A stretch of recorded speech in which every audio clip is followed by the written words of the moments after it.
Hello guys, just wanted to make another video showing you the mobile sheep shelter I've just built. Actually just completed today.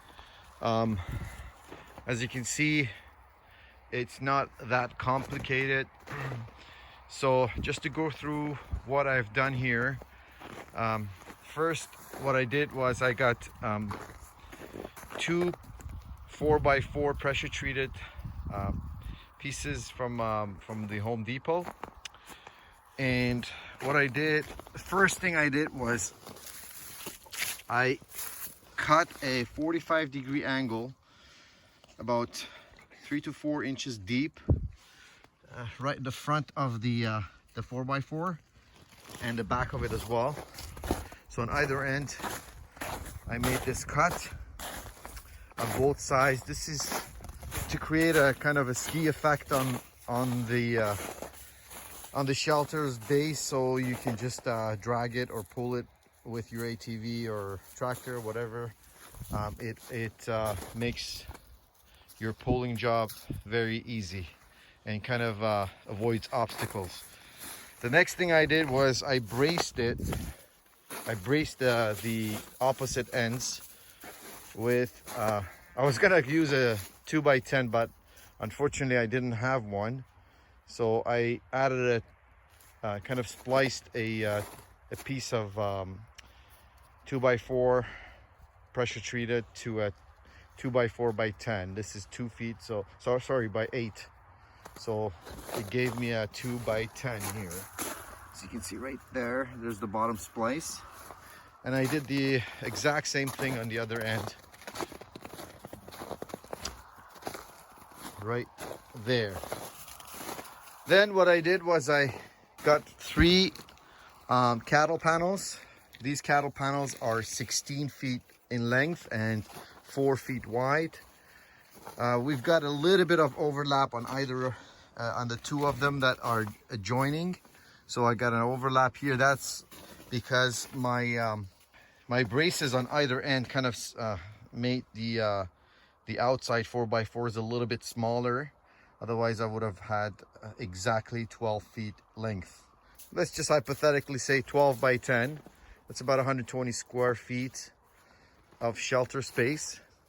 Then what I did was I got a tarp online. We're in Canada, so I ordered from uline.ca. They got good prices there. I'm not an affiliate or anything. I'm just telling you what I got, where I got it from. And that kind of was supposed to come all the way down on the other end, but somehow it didn't. I have no idea why. Maybe it was roughly 12 or 16 feet. I'm not quite sure. Maybe, I don't know. I know the panels are exactly 16 feet, but anyway, I had to put some plywood on one side of it to cover the exposed area. The plywoods were pieces I just kind of spliced together. Again, they were scrap pieces, and to be honest with you, it's not a, I mean, it doesn't sound like a bad idea to just get one side of it rigid. And then on the back side of it, I put, again, I cut a piece of plywood. This is a 4x8. I put it on one side of the shelter, and I marked it, and I basically used my skill saw to cut it, and I used the exact same cut right here. So I had no leftover pieces, no waste. This is a little bit pushed in. Actually, it got, part of it got chipped off, so that's why you don't see the top. You can see how. It's not a big deal because the tarp itself is covering on the inside as well. Now how I attach the tarp, and I'll show you from the inside. What you do is you basically bring one side of the panel to the bottom 4x4, and you use staples, fencing staples. You can see I've got one there, one there. I don't have in every single corner, but I do have a lot of it. And you just basically tack a couple and then from one side you push the panel in and it bends. It's not very hard. It actually requires very little force to bend it to 10 feet. If you want to go further in, it's going to be the more you push it in, of course, the more difficult it'll be. But just to bring it to 10 feet is not that big of a deal. And it arcs up, as you can see. It arcs, and then the next piece I just overlapped a little bit just to compensate and get a little bit more strength, knowing that the whole length of the shelter wasn't exactly 12 feet. And then same with the third piece. The next step I did was I used a 2x4 by 6 feet up and one on the other side as well.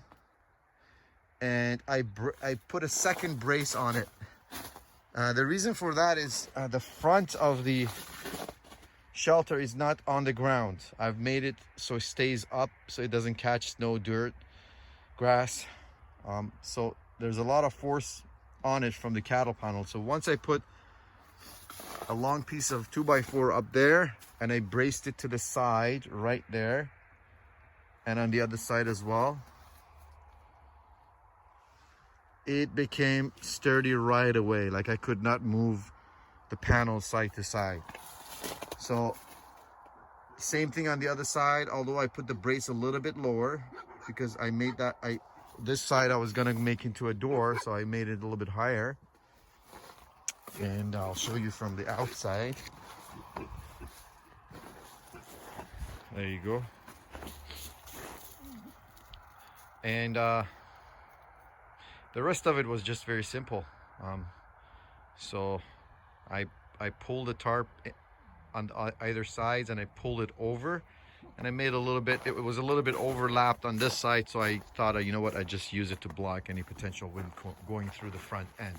I always put the back side of the shelter towards where the predominant wind is, and in our area is northwest. And yeah, it turned out pretty nice. I believe it's going to be a good shelter.